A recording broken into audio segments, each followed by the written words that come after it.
há a possibilidade de, sem gastar um único tostão, simular o que vai acontecer numa determinada zona, se, por exemplo, nós cortarmos uma via, se, por exemplo, nós reperfilarmos a zona e passarmos uma via com uma estrada com duas vias só a uma, se cortarmos o trânsito totalmente, portanto, dá para simular, sem gastar dinheiro dos contribuintes, neste caso, apenas com simulação, o que irá acontecer se determinada medida for implementada ou não. E isso foi feito nas 29 zonas e nós chegámos a um ótimo para cada zona. Para outro exemplo que vos posso dar é a alteração de piso do próprio pavimento. Para quem não sabe, o piso, o asfalto não é todo igual. Existe asfalto que é mais absorvente, que absorve mais o ruído, e asfalto menos absorvente, ou seja, que absorve menos o ruído. Quanto mais ruído absorver o asfalto, menos ruído é emitido, é refletido para o ruído ambiente. E, portanto, se nós optarmos por, nas intervenções que a própria Câmara vai fazendo em determinadas zonas, substituir esse pavimento mais convencional por um pavimento mais evoluído, mais amigo do ruído, nós também vamos obter reduções na emissão sonora da estrada consideráveis, mais uma vez, sem mexer no volume de tráfego. Okay? Então, todas estas medidas, em conjunto, levam-nos são ferramentas que nos permitem depois, no fim, ter uma redução de 5, 6, 7, 8 dBs numa zona, com o somatório de várias medidas que foram implementadas. Vou-vos dar alguns exemplos, então, de intervenções que foram feitas, umas com mais sucesso em termos de redução de ruído, outras com menos sucesso em termos de redução de ruído, mas todas constantes no nosso plano. Uma das zonas que foi identificada é a zona das Avenidas Novas. Esta zona é uma zona que é densamente povoada, portanto, em termos de habitantes, tem uma grande densidade populacional, e também é uma zona de traçamento quase da cidade em toda a sua plenitude. Portanto, era difícil restringir ou condicionar o trânsito em muitas destas zonas. Mas estudando a situação e vendo os fluxos de trânsito dentro da zona, é possível reperfilar determinadas vias para obter ganhos em termos de ruído. Uma das zonas que foi trabalhada foi a Avenida Duque d'Ávila. Segundo se lembra, nos últimos tempos sofreu uma melhoria em termos de qualidade do ambiente, não acústico, mas do ambiente em geral, como todos sabem. A via foi reperfilada da seguinte forma: transformou-se os dois eixos que haviam num só, portanto, a via passou a ter só um sentido, o passeio foi estendido, fez-se uma ciclovia que ocupa parte do passeio e o resto do passeio está dedicado a esplanadas, zonas de estar e de lazer. O que é que aconteceu? O que aconteceu é que conquistámos terreno aos carros, basicamente. Reduzimos o terreno dos carros. E este terreno que foi conquistado ao tráfego teve uma grande influência no ambiente sonoro da zona.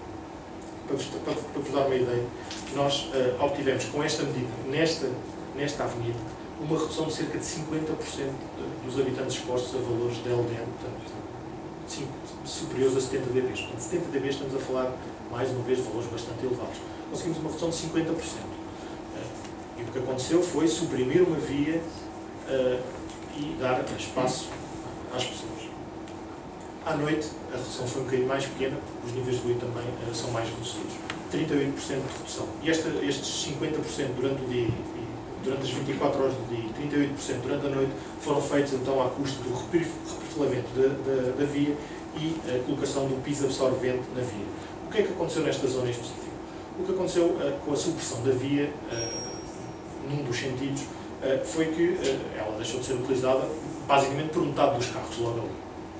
Metade dos carros que passavam no sentido foi suprimido, desapareceram.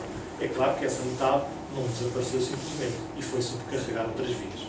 Nós sabemos isso, mas a intervenção foi feita também já tendo em conta essa questão. E, para além disso, além dessa metade, ainda parte dos carros que passavam no sentido que se manteve, reduziu-se, porque a circulação passou a ser mais dificultada, porque a via está muito estreita, não tem espaço de estacionamento e, portanto, deixou de ser tão utilizada. Portanto, obtivemos uma redução bastante considerável nesta zona. Então, temos aqui um exemplo de uma atuação que não pode ser feita na cidade inteira, porque senão perdíamos cá está mais uma vez o conflito de interesses que existe entre o compromisso de conseguirmos chegar à nossa casa de carro, embora os nossos municípios também têm essa vontade, com certeza, de poder chegar com a sua viatura a casa. Se nós vamos fechar a cidade, ninguém chega à casa de forma sustentável, e portanto é um compromisso, e foi um compromisso nesta via que não é replicável em todas as outras. Se nós fizéssemos isso em todas as vias, criávamos um caos ali naquela zona e não é esse o objetivo. Portanto, este é um exemplo de uma intervenção muito interessante que foi feita. Outro exemplo de outra intervenção que também teve bastante sucesso e foi bastante comunicada na comunicação social, é a intervenção feita na Baixa Pombalina. Como se lembram, foram suprimidas várias vias, foi eliminado o tráfego de várias vias, o trânsito foi condicionado noutras. Temos ali uma situação de trânsito bastante condicionado na Ribeira das Naus. Mais uma vez conquistámos algum terreno aos carros e demos a possibilidade de se passear desta forma e ter um ambiente acústico muito melhor nesta zona de frente ribeirinha, que é tão importante então para a cidade também.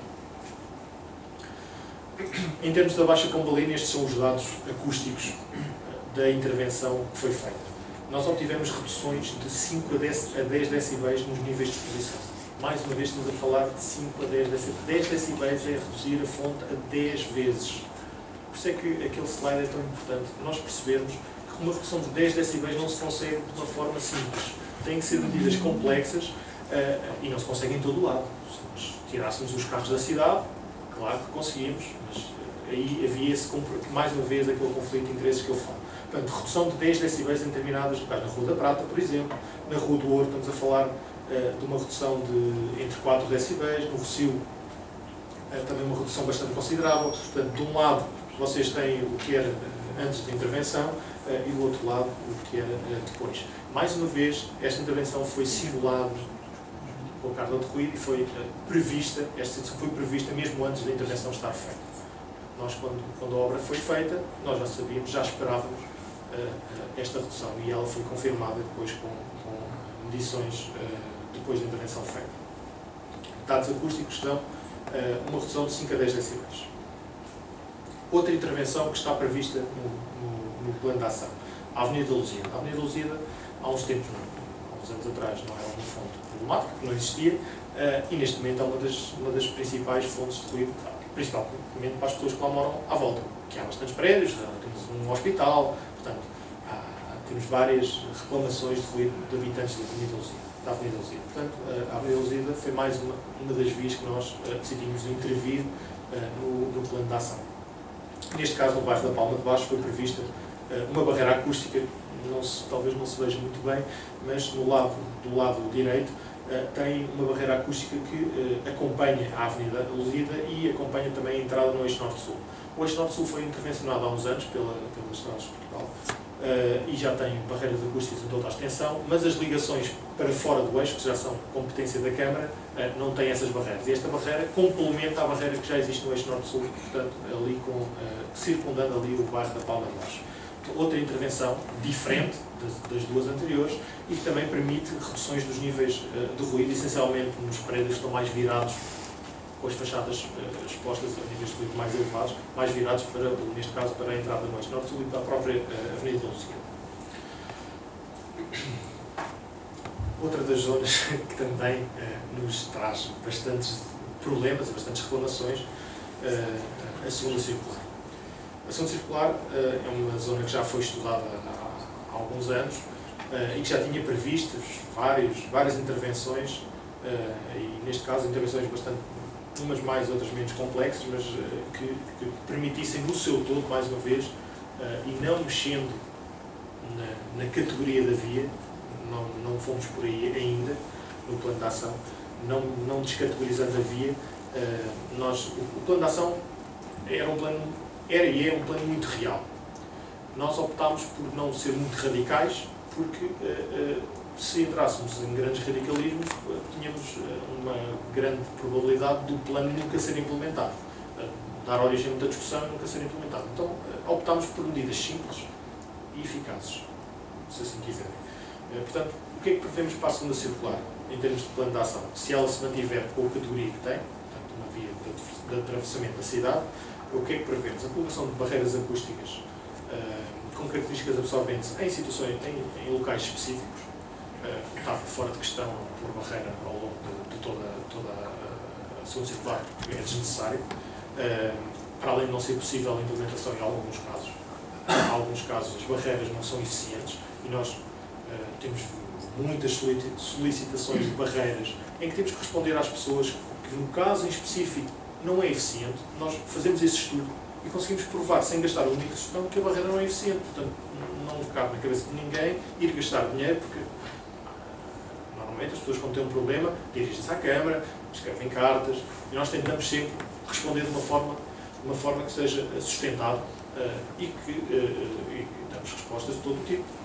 Do tipo, não é sustentável fazer uma barreira, porque a barreira não vai ter efeitos no 7º andar onde mora, ou outro caso, em que tivemos, no própria discussão pública do plano de ação, em que foi sugerida uma barreira acústica, nós não tínhamos uma primeira instância identificado a zona como sendo ruidosa, por acaso era aqui no seu circular, e a pessoa disse: vocês não têm prevista nenhuma barreira para esta zona, estudaram a segunda circular, mas realmente este prédio está aqui, está sujeito a níveis de ruído, se calhar uma barreira acústica resolveu o problema. O caso da barreira acústica ali na zona do Fonte Nova. Nós realmente não tínhamos previsto ali uma barreira, porque aquilo é uma zona de viaduto, e uma barreira num viaduto nunca pode ser muito alta. E em termos acústicos, não poderiam ter grande eficiência. Mas com essa solicitação, com essa intervenção na altura da discussão pública do plano, fomos mais uma vez montar a barreira na segunda circular, no viaduto da segunda circular, no sítio onde a senhora identificou como sendo problemático, e simular. E realmente chegámos à conclusão que naquele prédio em específico tínhamos resultados bastante satisfatórios. E demos provimento à sugestão da senhora e foi incluído, então, após a discussão pública, essa barreira foi incluída no plano de ação. Portanto, nós estamos todos os tipos de respostas, nem sempre respondemos que não às pessoas, é isso que eu queria dizer. Portanto, este tipo de medidas que foi implementado, foi sugerido a implementação na segunda circular, passa pela alteração do pavimento, mais uma vez, estamos a ganhar aqui 3, 4 dBs, controle de velocidade, mais uma vez, mais 3, 4 dBs, 3 mais 3, estamos a reduzir 6 dBs, e depois barreiras acústicas em determinadas zonas. E as barreiras acústicas em determinadas zonas permitem-nos reduções na ordem dos 6 a 10 ou 15 dBs, depende da zona, depende da altura da barreira, e portanto nós podemos ter reduções bastante significativas com todas estas medidas implementadas. Mais uma vez, sem mexer no volume de tráfego. Nós calculamos, aqui vocês podem ver o contorno da segunda circular a azul, e depois um contorno à volta a vermelho, que é a área de influência do ruído proveniente da segunda circular. Umas zonas mais estreitas, outras zonas menos estreitas, também depende da própria conformação do terreno. Se o terreno é mais alto, é mais baixo, o ruído vai se espalhando mais ou vai se espalhando menos. Portanto, esta área que está à volta engloba cerca de 8.100 habitantes. Nós fizemos o cálculo que, sob a influência da segunda circular, estão cerca de 8.100 habitantes. Portanto, foi sobre estes 8.100 habitantes que nós fomos tentar reduzir o ruído nas suas casas. Com este conjunto de intervenções, o que é que esperamos para a segunda circular? Uma redução de cerca de 52% dos habitantes expostos a valores de 70 decibéis ou mais, e na segunda circular nós temos valores de emissão da via na ordem dos 90 decibéis. Uma redução em termos noturnos muito próxima dos diurnos, o que é sempre importante, uma vez que a via também tem grande concorrência à noite, portanto o tráfego por vezes à noite até é mais ruidoso do que durante o dia. Isto explica-se porque durante o dia há o congestionamento e o congestionamento é calma. Carros parados não fazem tanto ruído como carros a andar a 120 ou a 90 ou a 80. E portanto esta redução é bastante efetiva durante a noite também. Voltámos a incidir sobre o controle de velocidade. É uma via grande, larga, em que por vezes excede o limite de velocidade, que já é 80. E, portanto, incidimos novamente sobre o controle de velocidade, porque o controle de velocidade permite-nos ganhar muitos dBs. As barreiras acústicas e o piso absorvente. E tivemos este resultado em termos de exposição. Mas o nosso plano não se esgota por aqui. O nosso plano tem estas medidas todas para as 29 zonas, mas a Câmara tem feito, sempre que faz uma intervenção, tem cuidados acústicos nas intervenções que faz. E um dos exemplos que não vem diretamente do plano foi uma intervenção feita na Quinta de Gondomar, ali junto à Avenida Condes de Carneiro, em que a avenida ou esta zona foi toda redesenhada e foi feito um trabalho notável em termos de reperfilamento da zona. O que se fez foi construir um talude que serve de proteção à zona e uma zona mais pedonal, onde mais uma vez os peões ganham terreno aos carros e se ganha em termos acústicos tem uma grande mais-valia. Nós aqui embaixo temos um novo perfil desta zona e vê-se que este talude de proteção serve como se fosse uma barreira acústica.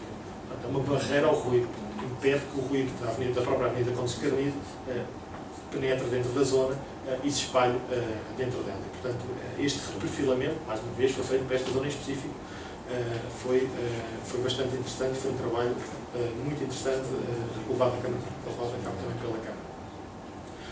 Outra das zonas que foi também intervida é o bairro do Charquinho. O bairro do Charquinho foi a primeira zona 30. As zonas 30 são zonas em que se pretende que a circulação interna seja feita apenas a 30 km/h, portanto, 20 km/h abaixo do valor líquido. Estas intervenções, como nós podemos ver, não têm uma intervenção única e exclusiva para o ruído, nem nada que se pareça. É muito mais abrangente. Permite-nos reduzir a velocidade de circulação, permite-nos reduzir a ocorrência de gravidade de acidentes e da gravidade dos mesmos, permite-nos diminuir, no caso desta zona, o tráfego de atravessamento. Muitos destes pequenos bairros que foram as denominadas zonas tranquilas, que nós transpomos para as zonas tranquilas, eram bairros que eram atravessados por não residentes, por comodidade. E estas intervenções na zona 30 permitiram, então, dificultar esse atravessamento, ou reduzir esse atravessamento, ou eliminar esse atravessamento, e, então, reduzir os níveis de ruído dessas zonas, que por si só não são geradoras de ruído. E se as zonas não são geradores de ruído, porquê é que nós devemos ter carros que vêm de fora a atravessar uma zona que só por si não gera ruído? A ideia das zonas tranquilas é precisamente essa. Manter uma zona que não é geradora de ruído. Se ela não é geradora de ruído, não tem que ter ruído porque a dinâmica da cidade assim o quer.